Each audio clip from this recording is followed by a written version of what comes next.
자, 사무엘상 22장 자, 1절, 2절 두 절만 보도록 하겠습니다. 사무엘상 22장 1절, 2절만 보도록 하겠습니다.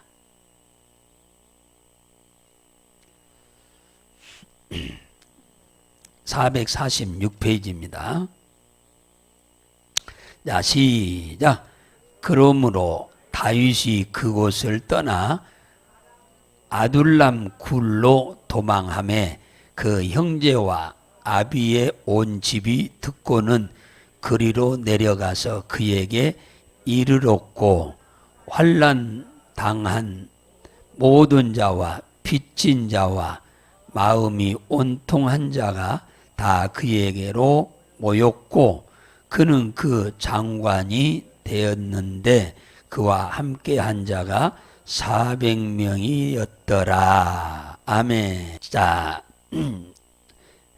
이스라엘의 초대 왕 사울은 다윗을 죽이려고 난리를 치는데, 그 사울 왕의 아들, 큰아들 요나단은 다윗을 살리려고 아버지를 속입니다.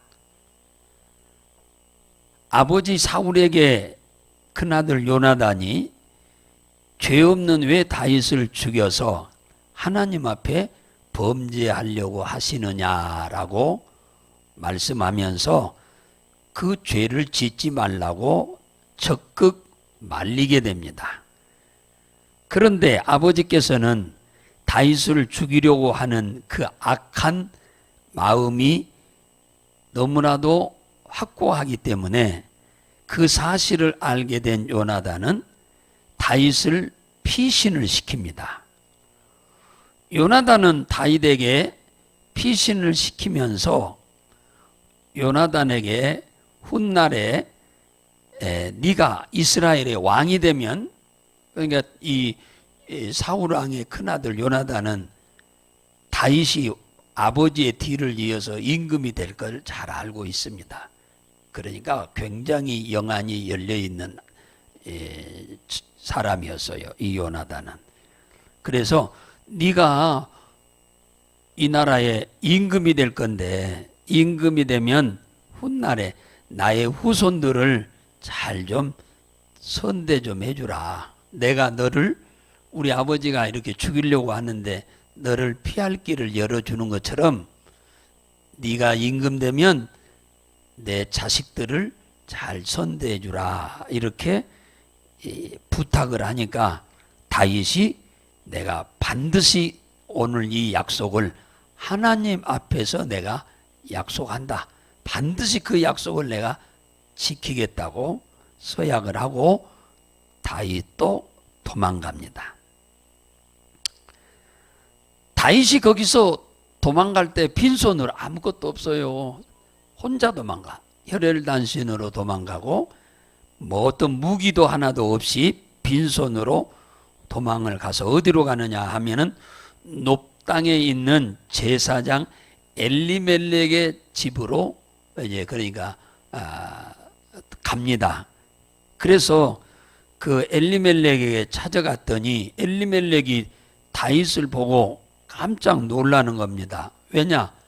다윗은 사울 왕의 사위이면서 이 나라 국군, 쉽게 말하면 우리나라로 말하면 장수예요. 장군인데 혼자 오고 있는 겁니다. 혼자. 장군이면 혼자 올 리가 없거든요. 그런데 임금의 사위이면서 장군인데 어떻게 해서 혼자 오냐. 이 제사장 엘리멜렉이 이상스럽게 여긴 겁니다. 이것 분명히 좋은 징조는 아닌 것 같다라고 하는 눈치를 챈 것 같습니다. 그래서 다윗은 안돈시키기 위해서 무슨 일이 있는 건 아니고 왕이 나에게 비밀리에 아무도 모르게 해야 할 일을 나에게 사명으로 주어서 감쪽같이 이렇게 빈손으로 오게 되었다고, 자기를 죽이려고 하는 사울 왕에 대해서 눈꼬만치도 비난하거나 욕도 안 하고 오히려 두둔합니다. 정말로 이 다윗은 의로운 사람이고 참으로 하나님이 말씀한 대로 정직한 사람이었어요. 하나님 보실 때. 그래서 다윗이 이 제사장 엘리멜렉에게 먹을 것 좀 달라고 그러고 무기가 있으면 좀 달라고 했어요. 무기. 그러니까 여기에는 일반인들이 먹을 수 있는 게 하나도 없어요. 제사장들밖에 못 먹어. 제사장에게 제사 지낼 때 사용한 것은 제사장 외에는 다른 사람들이 먹을 수가 없어요. 그런데 제사장이 자기가 먹을 걸 다윗에게 좀 주고 무기는 없으니까 뭘 주냐 하면은 골리앗과 싸워서 골리앗이 사용하던 칼이 있었어요. 골리앗을 이겼을 때는 다윗이 어렸기 때문에 골리앗의 칼을 들 수가 없었어요. 너무 크고 무거워서.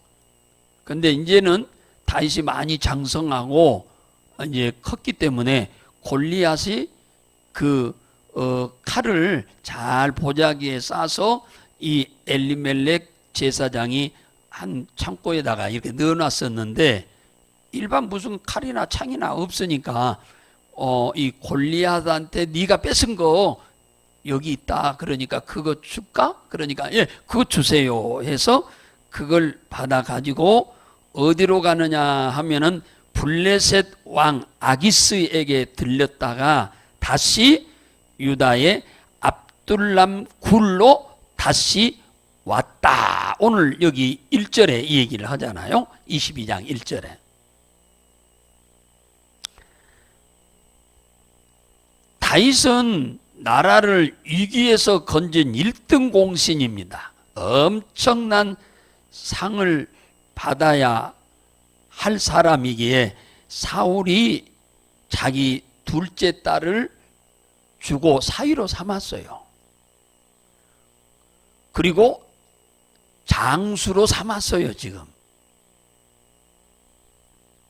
그런데 사울 왕이 다윗을 죽이려고 한다고 하는 것을 온 국민들이 다 알아요. 특히 다윗의 위에 7분의 형님들도 알고 아버지 어머니도 다 알아. 그런데 다윗이 블레셋으로 도망갔다가 다시 여기 압둘람 굴로 도망왔다고 하는 사실을 알게 된 그 형들과 아버지와 어머니랑 싹 내려왔다고 그러잖아요. 찾아왔고 그 뒤를 이어서 소문이 금방 또 퍼진 것 같습니다. 그래서 누가 찾아오냐면 환난당한 사람들과 빚진 자들과 마음이 원통한 자들이 막 모여들기 시작했는데 모여든 사람들이 몇 명쯤 됐다고 그랬어요? 400명쯤 모였다. 이렇게 얘기합니다. 어떻게 보면 군대가 돼버렸네요. 이게 400명이면 어떻게 보면 대대급 이 군대가 돼버린 것 아닌가요? 자, 제가 오늘 이 말씀을 드리려고 하는 것은 우리가 이 세상을 살다 보면은 생각지도 않는 이런 환난을 당하는 경우가 있습니다. 지금 다윗이 지금 환난을 겪고 있죠. 다윗은 잘못한 것이 눈꼬만치도 없는데 지금 사울 왕한테 죽임을 당할 상황이니까 이것이 바로 환난입니다. 환난이 온 거예요, 다윗에게. 그런데 다윗에게 환난을 당해서 도망다니는 다윗에게 누구들이 찾아왔냐? 환난 당한 자들이 또 찾아왔다고 그러잖아요. 2절에 환난 당한 자들이 찾아왔다. 빚진 자들이 찾아왔다. 마음이 원통한 자들이 찾아왔다. 이들은 다 한마디로 말하면 약자들입니다. 그 시대에 살고 있는 사람들 중에 굉장히 약자들, 가난한 자들, 서러움을 받는 사람들, 사람 대접을 못 받는 사람들이 한마디로 말하면 그들이 다윗한테 찾아온 겁니다. 시편 50편 15절에 보면 이런 말씀이 있어요. 환난 날에 나를 부르라. 내가 너를 건지리니 네가 나를 영화롭게 하리라. 무슨 말이냐? 환난 당한 자는 내게 다 와라. 그 얘기입니다. 이 환난이란 말은 차라란 말이야. 히브리어로 차라. 곤경에 처한 자, 경제적으로 아주 궁핍한 자, 그 다음에 재난을 당한 자, 위기를 당한 자를 말합니다. 이들이 전부 다 누구한테 오라고 하냐? 주님께 오라고 그럽니다. 주님께. 그래서 지금 오라고 그래. 마태복음 11장 29절에 보면 수고하고 무거운 짐진 자들아 다 내게로 와라. 내가 너희들을 편히 쉬게 하리라. 수고하고 무거운 자. 수고한단 말은 무슨 말이에요? 너무너무 피곤한 자. 너무너무 피곤해도 피곤하단 말은 일을 많이 했다는 얘기인데, 일을 많이 해도 그 일이 잘 되면 피곤한 걸 잘 몰라요. 즐거워서. 그런데 뭡니까? 일을 해도 잘 안 되고, 그러니까 조그만한 일에도 피곤해 지쳐서 살맛도 안 나고 그런 거죠. 수고하고, 그 다음에 무거운 짐진 자. 무거운 짐진 자란 말은 어떤 문제로 인해서 큰 부담을 안고 있는 사람을 말해요. 어떤 문제를 통해서. 다윗으로 말하면은 지금 사울이 죽이려고 하니까 심적으로 엄청나게 지금 부담을 갖고 있지요. 도망 다니면서. 지금 다윗한테 지금 환난 당한 자들이 왔는데 이들 역시 당면한 어떤 문제가 생겼는데 자기들의 힘과 능으로는 도저히 해결할 수 없는 문제 속에 빠져 있던 사람이고, 누군가가 이들의 문제를 도와주려고 하는 사람도 아무도 없는 사람들입니다. 성경에 보면은 회당장 야이로라고 하는 사람이 있는데, 이 사람에게는 12살 난 딸이 있는데 갑자기 이 딸이 눈을 뒤집어 까고 막 발버둥을 치면서 죽어가려고 하는 거예요. 그래서 급히 지역에 있는 의사들을 이분은 공무원이기 때문에 오라고 해가지고 진료를 해보지만 방법이 없어. 그렇다고 해서 의사들도 방법이 없는데 회당장에 무슨 방법이 있나요? 없어요. 이렇게 환란이 환란 지금. 그러면 이런 사람들이 지금 우리 주위에 없나요? 지금 엄청 많아요. 제가 내일 아침에는 새벽 예배 끝나고 5시 반에 나가야겠는데, 저기 전라남도 광주 조선대학교에 긴급하게 가서 예수를 영접시켜야 할 사람이 있어요.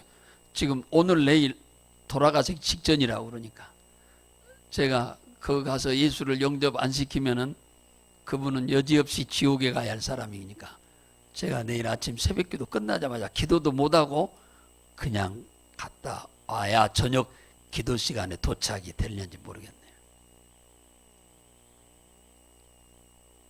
환란이요.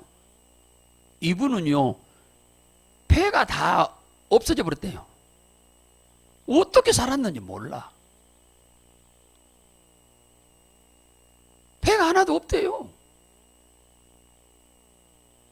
요즘 같은 세상에 병원에 가서 엑스레이 한 번만 딱 찍어보면 그냥 다 아는 건데, 그 흔한 돈 5,000원, 6,000원 주면 찍는 엑스레이, 도대체 어떻게 인생을 살았기에 세상에 폐가 다 없어지더라까지 어떻게 살았는가 몰라.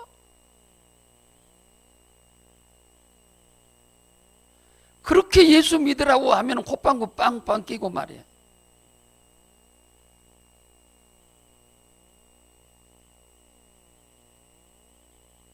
생각 같으면 괘씸해서 가기 싫지만은 인생이 뭡니까? 내가 갔을 때 의식이 있으면 다행이고 의식이 없으면 어쩔 수 없지만은 어떻든 의식만 조금만 있으면 예수 영접시키는 것은 1분 내로 간단하거든요. 그러니까 천당 가냐 지옥 가느냐가 내일 저 만나는 저를 통해서 천국도 가고 지옥도 가게 생겼습니다. 예? 평생 마귀의 종노릇 하며 죄짓고 살았는데 그 집은 지금 이게 환란이 환란. 예? 야이로의 집에 딸이 이런 문제 당한 거거든요. 똑같은 짓이죠. 의사들은 이제 다 포기된 상태예요. 그렇다고 가족들, 자식들 이 환란 당하면요 아무 소용 없어요. 자식들이 무슨 그 환란 당한 아버지에게 무슨 도움이 돼요? 눈꼽만치도 도움 안 됩니다.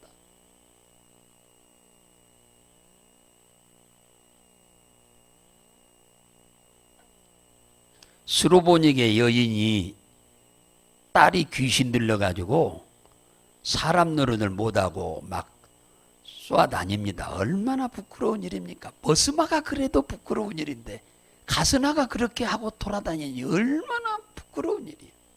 어떻게 시집이나 보내겠어요?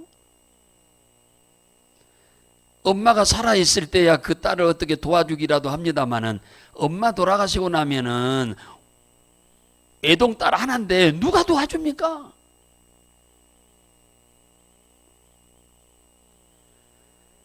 세상 풍습을 쫓아 점쟁이, 무당, 중들 다 다녀봐도 아무 소용이 없어요. 그들이 귀신 못 쫓아옵니다. 그들 속에도 귀신이 들려있는데 그들이 귀신을 들린 그들이 귀신을 어떻게 쫓아?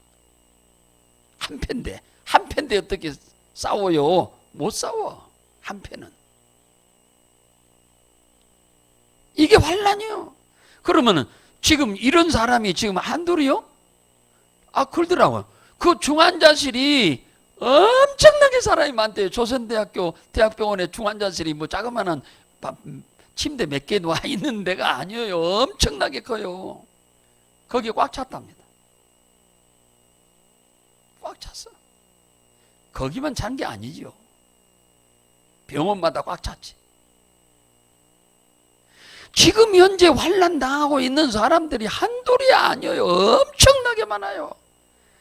이 환난을 당하기 전에는 자신이 대단한 줄 알지요, 사람들이.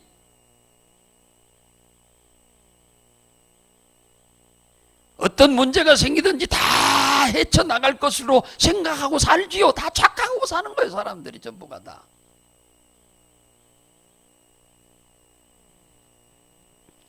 이 딸이 이렇게 귀신에게 들려가지고 사람 노릇 못하고 있는데 방법이 있나요? 방법이 없어요. 이게 환란이야.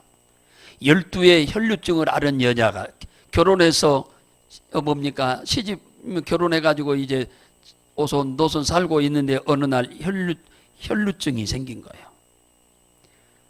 그 남편 참 잘 만난 것 같습니다. 남편이 있는 재산 다 털어서 병원비를 대줬다고 성경 말합니다. 12년 동안 병원비 대느라 이 병원 저 병원 대느라 용한 의사 찾아다녔다고 성경에 기록되어 있어요. 그러다 보니까 돈 다 탕진하고 완전히 다 망해버렸죠. 그랬는데 병이라도 조금 호전이라도 되면 되는데 더 중해졌다고 말이에요. 그러니까 더 중해졌단 말은 해결이 약효과가 하나도 없다고 말이에요. 도움이 안 된다면 의사를 통해서. 재산은 다 망했고 병은 더 중해졌고 이제 죽을 날만 기다리고 있는 상황입니다. 이게 환란이에요. 부인 한 사람에 의해서 가족이 완전 거덜나 버렸어요. 낫기라도 했으면 거덜나고 괜찮은데 이게 환란이요. 이런 사람이 한둘이요. 병 들어가지고 집안을 완전히 말아먹은 집안이 한둘입니까? 엄청나게 많아요. 우리나라는 이제 의료보험이 조금 좋아져서 그랬지 옛날 같았으면 다 집안 다 거덜나지.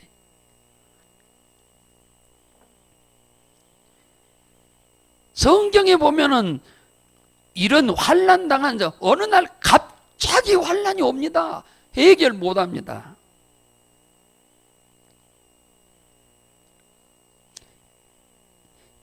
이런 상황에 처해 있는 사람들이 자기들의 어떤 힘과 능으로 해결할 수 있는 방법이 있나? 없어요. 없으니까 환난인 겁니다. 있으면 해결할 수 있는 방법이 있으면 그건 환난이 아니에요.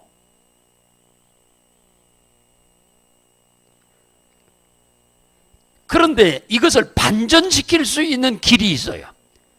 이 절대 불가능한 이 환난에 처해 있는 사람들이 역전할 수 있는 길이 있는데, 마태복음 11장 29절에 보면 뭐라 하냐? 수고하고 무거운 짐진 자들아 다 내게로 오라. 예수께 오기만 하면은 그 환난을 역전할 수 있는 길이 열립니다. 할렐루야. 역전할 수 있는 길이 열려. 유일하게 세상에서 해결할 수 없는 환난을 역전시킬 수 있는 길이 어디에 있느냐? 예수께로 오면 가능합니다. 다 내게로 와라. 다 누구든지, 환난 당한 사람은 누구든지 다 와라는 거예요. 너만 오고 너는 오지 말고 네 것은 해결되고 네 것은 안 되고가 아니요. 환난 당한 사람들 예수께 오면은 그 환난에서 전부 벗어날 수 있게 한다. 할렐루야. 다 내게로 와라. 와서 뭐 하라는 거예요? 오라는 말은 예수를 그리스도로 믿어라, 그 얘기입니다. 예수를 그리스도로 믿어라. 인생의 모든 문제 해결자로 믿어라. 지옥 갈 너희들을 구원해서 천국 보낼 사람으로 믿어라. 그리고 네 인생 문제도 해결할 줄로 믿어라. 할렐루야. 그거 믿어라 그 말이에요. 내게로 오라는 말은. 네 문제를 해결할, 네 가정의 문제, 네 자식의 문제, 네 아내의 문제, 네 남편의 문제, 네 사업의 문제 다 해결할 수 있는 사람은 주님밖에 없다. 주님이 그런 거예요. 다 오라는 거예요. 내게로 다 와. 그러면은 너희들의 문제를 내가 다 해결해 주겠다. 야이로가 방법이 없으니까, 야이로는 공무원이라고 했어요. 공무원이 예수한테 가면은요, 해고요. 그냥 해고요. 그러면 명예도 실추될 뿐만 아니라 경제력도 다 이제 뭐 빼앗겨 버리는 거죠. 그런데 곰곰 생각하니까 자기 명예가 중요한 게 아니잖아요. 경제력이, 돈이 중요한 게 아니잖아요. 딸을 살리는 게 중요하지. 12살 먹은 딸이 죽어버리면 되겠어요? 그래서 자기는 회당장의 자리에서 잘리고 돈은 못 받는다 하더라도 나는 내 딸을 살려야겠다 하고 대낮에 모든 사람들이 보는 앞에 예수님께 왔더니 예수님이 뭐라고 하냐, 기다렸다는 듯이 생전 처음 보는데, 그래 내가 네 집에 가리라. 우리 함께 가잖아요. 따라서 갔더니 죽었네. 죽어서 온 동네 사람들이 와가지고 통곡하고 울고 있는데 예수님 울지 말아라, 자고 있다. 그래서 방에서 다 내보내고 그 딸을 손을 잡고 달리다굼 일어나라 하니 일어난 줄 믿으시기 바랍니다. 예수께 왔으니까 주님이 이 환난을 해결하잖아요. 안 왔으면 딸은 죽었어요. 죽은 딸이 어떻게 살아나? 예. 아까 이 스로보닉의 여인은 그 딸이 귀신 들렸다고 그랬는데 활개치고 돌아다니 얼마나 부끄러운 일이요. 방법이 없는데 소문을 듣고 예수님께 왔더니 예수님, 내 딸을 귀신을 좀 쫓아주세요 하고 예수님 앞에 와서 무릎 꿇고 비니까, 빈단 말은 잘못했어요, 빈단 말이 아니라 도와주세요 하고 구한다 그 말이에요. 그랬더니 주님이 그 딸의 귀신을, 야, 네 딸의 귀신이 나갔다, 집에 가봐라. 그랬어. 가니까 딸이 제정신이 돼가지고 자고 있는 거예요. 그 어미가 이방 여자요. 이방 여자니까 하나님 안 믿는 여자요. 근데 딸 때문에 예수를 믿은 거요. 딸 때문에 예수 믿은 겁니다. 자기 문제 때문 같았으면 예수 안 믿었을 겁니다. 딸 때문에 예수를 믿은 거예요. 이 아내는 예수를 믿음으로 인해서 온갖 핍박이 말도 못했을 겁니다. 이방 사람이 예수 믿었으니 핍박이 말도 못했을 겁니다. 그런데 딸을 정상으로 살려놨으니까 그래도 조금 낫기는 낫겠습니다만은 그 예수 믿고 난 이후에 핍박은 보통 많았을 겁니다. 12의 혈류증을 얻었던 그 여인도 뭐요, 재산 탕진했지, 뭐요, 완전히 이제 죽기를 기다리고 있는데 한 전도자가 찾아와가지고 예수님을 소개해 준 거예요. 그랬더니 그 예수님 속에 요즘으로 지금으로 말하면 전도지요. 전도를 한 거예요. 예수 믿으면 구원도 받고 예수 믿으면 당신의 병도 치료할 수 있다. 그 전에도 이미 전도자한테 전도를 들었겠습니다만 돈 있고 병원 다닐 때는 그저 그걸 무시하고 그냥 말았을 겁니다. 근데 이제는 방법이 없어. 다 망하고 병원 갈 일도 없고 이제는 더 중해지고 살 길이 없으니까 그 말이 들려온 것 같습니다. 그런데 그 말을 다소곳이 듣는 중에 예수님이 나를 구원하시는데 그저 병에서 고치는 정도의 구원이 아니고 나를 영원한 지옥에서 천국도 보내실 분이심이 믿어지고 또 나를 이 혈루증에서 나를 건져주 구원해 줄 하나님으로 믿어진 겁니다. 믿어진 거예요. 그러면서 무슨 믿음이 생겼냐? 내가 예수님한테 가가지고 내 몸에다가 냄새 펄펄 나는 내 몸에다가 손을 얹어서 기도해 달라고는 할 수 없고 내가 예수님의 옷자락에다 손만 대도 나을 것이라고 하는 믿음이 팍 생겨버린 거예요. 간증을 듣는 중에.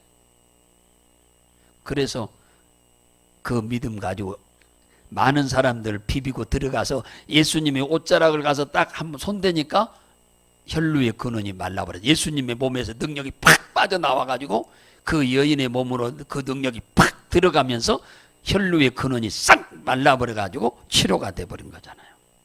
사랑하는 여러분, 환난당한 사람이 이 세상에서 살 수 있는 길은 예수께 오는 길밖에 없어요. 할렐루야. 다른 길 없어요.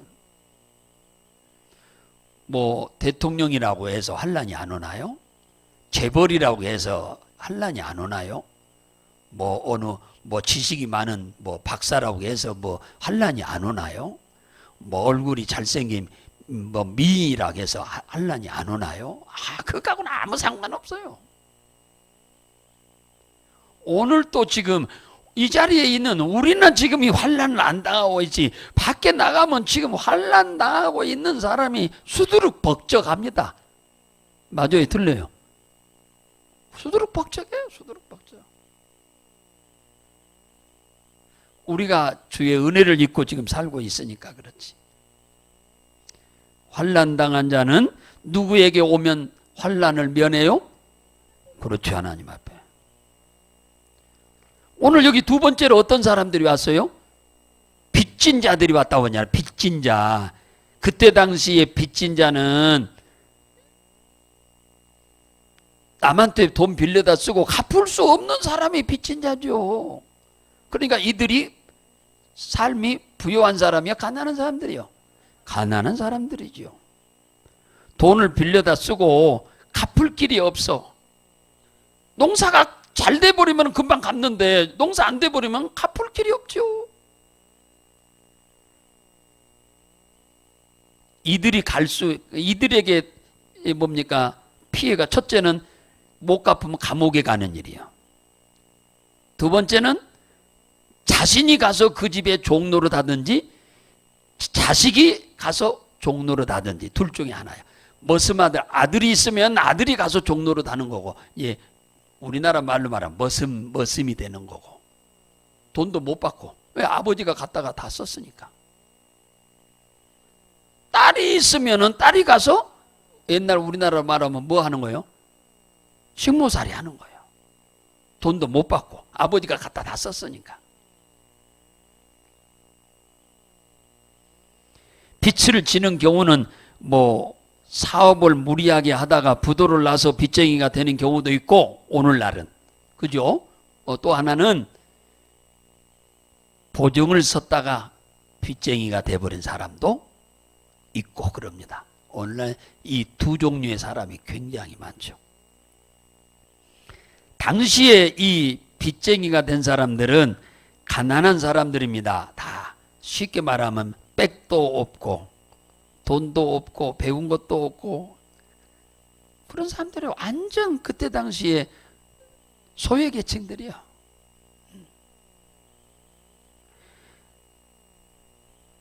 급하니까 고리대금 갖다가 쓴 거지요. 너무 급하니까. 그랬는데 농사가 그 다음에 잘 돼버리면은 뭐 고리대금 금방 갚겠습니다만은 안 돼버리면 이제는 막 어마어마하게 눈덩이처럼 불어나 버리는 거죠. 느헤미야 5장 7절에 보면 너희가 각기 형제에게 고리대금을 받고 빚을 준다고 어미. 예수 믿는 우리들은 예수 믿는 사람한테 돈을 빌려주면 여러분 될 수 있으면 이자는 받지 마세요. 그러니까 예수 믿는 사람한테 빌려주면 성경은 이자 받지 말라고 그래. 예? 그 양반이 꼭 주겠다고 하면 받아도 되겠습니다만 빚을 빌려가는 사람이 넉넉하고 좋아서 빌려가는 게 아니니까 뭐 빌려가 가지고 그냥 수년 후에 주려고 빌려가는 사람도 아니잖아요. 그러니까 여러분들이 빌려주려고 하면 몽땅 빌려주는 건 아니겠습니다만 이자 받지 말고 언제까지 원금만 받으세요. 그런데 성경은 이방인한테 빌려주면 이자 받으라고 그래요. 성경은 하나님은 이방인, 예수 안 믿는 이방인한테 빌려줄 때는 이자를 받으라고 그러고 같은 하나님의 백성들한테 빌려줄 때는 이자를 받지 말라고 그래요. 네. 여러분 뭐 수억씩 빌려줄 돈도 없지만은 조금씩 빌려주거들랑 그렇게 하세요. 네. 그것도 하나님 말씀대로 사는 길이니까. 성경에 보세요. 수고하고 무거운 짐진 자들아 내게로 와라. 그럼 내가 다 편히 쉬게 해주겠다고 그러잖아요. 고린도후서 8장 9절에 보면 우리 주 예수 그리스도의 은혜를 너희가 알거니와 부요하신 자로서 너희를 위하여 가난하게 되심은 너희 가난함을 위하여 너희로 부욕케 하려 왔다. 예수님이 만왕의 왕이신 부요하신 하나님이 왜 가난한 인간으로 이 땅에 왔냐 그 말이에요. 가난한 자들의 서름을 주님이 너무 잘 알기 위해서인 거예요. 그래서 가난한 자들을 부유하게 해주려고. 내게로 오면은 가난한 너희들을 부유해 주겠다고 하잖아요. 빚진 자들, 여기 빚진 자들. 빚 못 갚어. 거기서 있으면은 잘못하면 감옥에 가든지 아니면 종으로 가야 할 상황에 처해 있는 사람들이에요. 이 사람들. 그러니까 다 누구한테 온 거예요? 다윗한테 지금 온 거예요. 다윗한테 온 겁니다.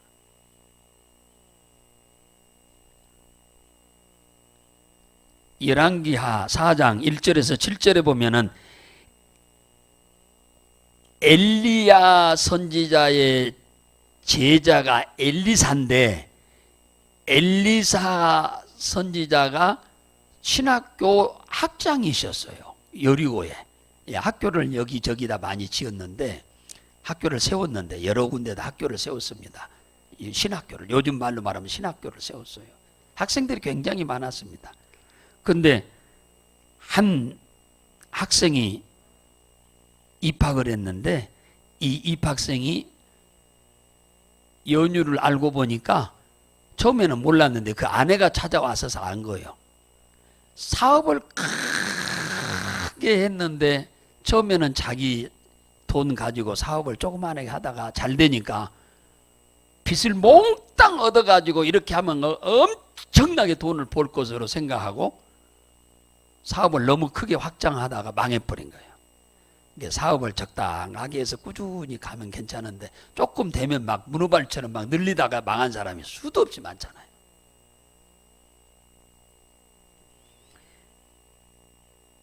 그래가지고 망해가지고는 신학교를 왔어. 망해가지고. 그랬는데 어느 날 남편이 죽어버렸네. 졸업도 못하고. 그러니까 빚을 빌려준 채주가 부인한테 찾아와서 남편이 살아있을 때는 언젠가는 이 남편이 어떻게 노력해서 갚을 것이라 생각하고 가만히 있었는데 죽어버리니까 이제는 남편한테 돈 받을 수 있는 길이 이미 이제 끝나버린 거 아니에요. 그래서 두 아들이 있는데 두 아들을 종으로 보내라고 한 거예요. 아버지가 빌려간 돈에 비하면 너무나 이들이 가서 종노릇 한다 하더라도 너무 뭡니까? 돈이 얼마 안 되는 거죠. 그런데 남편 잃었지. 그런데다가 두 아들을 종으로 데려간다고 하니까 겁이 난 부인이 신학교 학장인 엘리사를 찾아와서 그 사정을 얘기한 거예요. 근데 엘리사가 무슨 요즘처럼 뭐 등록금 받고 공부 가르치는 것도 아닌데 도와줄 길이 없어 엘리사도. 예. 그래서 그 엘리사가 이렇게 묻습니다. 너희 집에 가면은 돈 될 만한 거 있냐? 그래 물어봤어요. 그러니까 돈 될 만한 거요? 가만히 눈 감고 생각해 보더니 2옵짜리 기름 한 병 있습니다. 그래서 2옵짜리 기름 한 병. 여러분 집에서 먹는 기름이면은 우리나라로 말하면 참기름인데 2옵짜리 참기름 해봤자 돈 몇 푼이요? 한 10,000원 합니까? 더해요? 그러면 20,000원 해요? 한 20,000원? 20,000원. 그러니까 그 집에는 돈 될 만한 게 20,000원짜리 그 병 하나뿐이에요. 그거 가지고 남편이 진 빚을 갚겠어요? 있다고 그러니까 그러면은 네 동네 다니면서 빈 집에 가서 빈 그릇 싹 얻어다 와라 그랬어. 그러니까 이 부인이 아이들한테 얘기해서 집집마다 다니면서 빈 그릇 다 얻어서 마당에다가 가득 갖다 놨어. 예, 빈 그릇 다 얻어다 놨어요. 이렇게 얘기를 했어. 그랬더니 엘리사가 하는 말이 그래 그러면 방에다가 그릇을 하나씩 들여다 놓고 문을 닫고 그 기름을 갖다가 빈 그릇에다가 부어라 그랬어요. 여러분 생각해 보세요. 2옵짜리 병 하나인데 그것보다 100배나 더 큰 그릇들이 수십 개인데 수백 개인데 예를 들어서 그거 어떻게 채웁니까? 어떻게 보면 제정신이 아닌 것처럼 보이는데 이 부인은 그 말을 그대로 믿은 겁니다.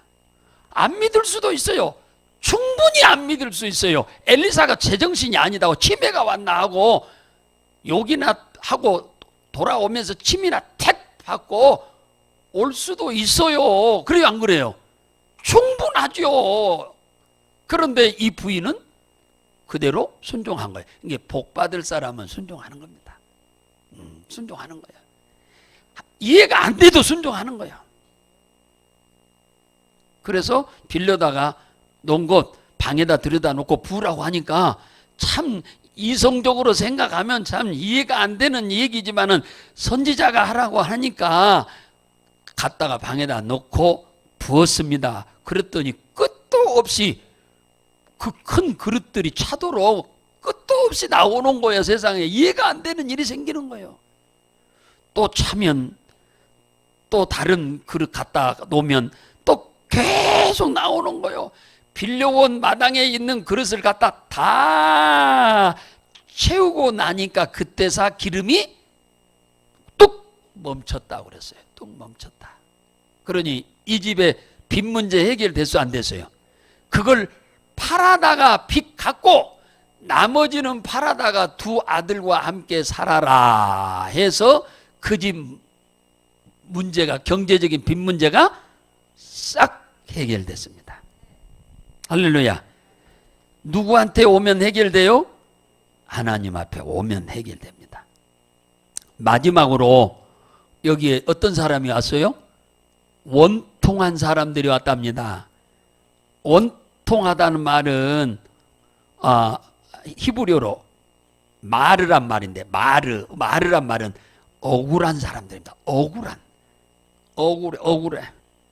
힘이 없고 빽이 없고 돈이 없고 배운 것이 없고 그러니까 뭐요? 누명을 씌워버린 거예요. 누명을 씌워도 벗을 길이 없어.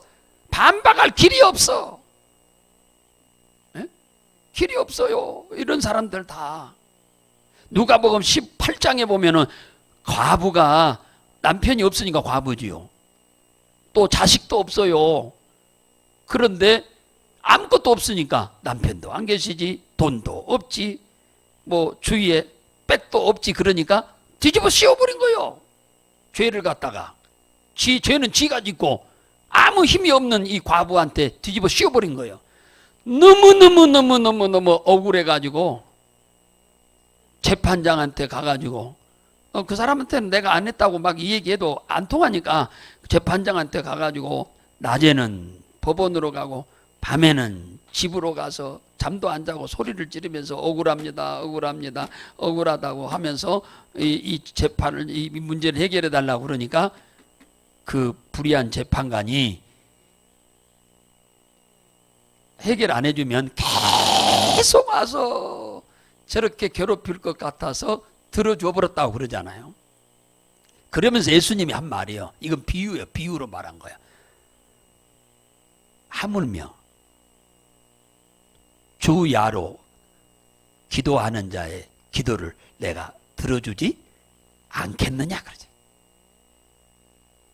사랑하는 여러분, 환난당한 사람이나 빚진 사람이나 억울한 누명을 쓴 사람이나 이거 자신들의 힘과 능으로는 해결할 길이 없는데 누구 찾아오니까 해결 다 되겠어요? 그렇지요. 예수 찾아오니까 예수 믿고 그분의 기도하고 그분의 말씀에 순종하니 이 문제들이 전부 해결된 줄로 믿으시기 바랍니다. 예. 우리도 역시 과거에 환난당해서 예수를 믿게 된 거 아닙니까? 방법이 없으니까 세상에서 전도자의 전도를 받고 믿어지니까 예수를 믿은 거예요. 내가 잘나고 똑똑해서 믿은 게 아니고 그 전도자가 전도를 하는데 그것이 믿어져 버린 거예요. 믿어져 버린 거예요. 그래서 예수 믿은 거 아니에요. 그래서 환난에서 벗어난 거 아닙니까? 그 많은 빚덩이에서 뭡니까? 그 빚 문제 다 해결하고 지금 살잖아요. 그죠? 옛날 생각해봐요. 빚이 얼마나 많았는가. 그런데 그 빚 문제가 싹 지금 해결됐잖아요. 이거 날마다 주님 앞에 나오니까 억울한 일 얼마나 많았는데 그 억울한 문제 다 해결돼서 참 예수 믿은 거 이리 생각해도 고마운 것 뿐이고 저리 생각해 봐도 고마운 것 뿐입니다. 할렐루야. 그런데다가 천국도 가게 생겼으니 우리 주위에 이 환난 당한 자, 우리 주위에 돈 문제로 빚더미에 앉아있는 자, 우리 주위에 억울한 누명을 쓰고 참 기가 막혀서 뭡니까? 죽지 못하고 살고 있는 사람들, 여러분들 그들 보고들라 예수께 오라고 하세요. 그러면 주님이 다 수고하고 무거운 짐을 다 쉬게 하게 해주겠다고 하시니까 여러분들 교회로 인도하시기를 주의 이름으로 축원합니다.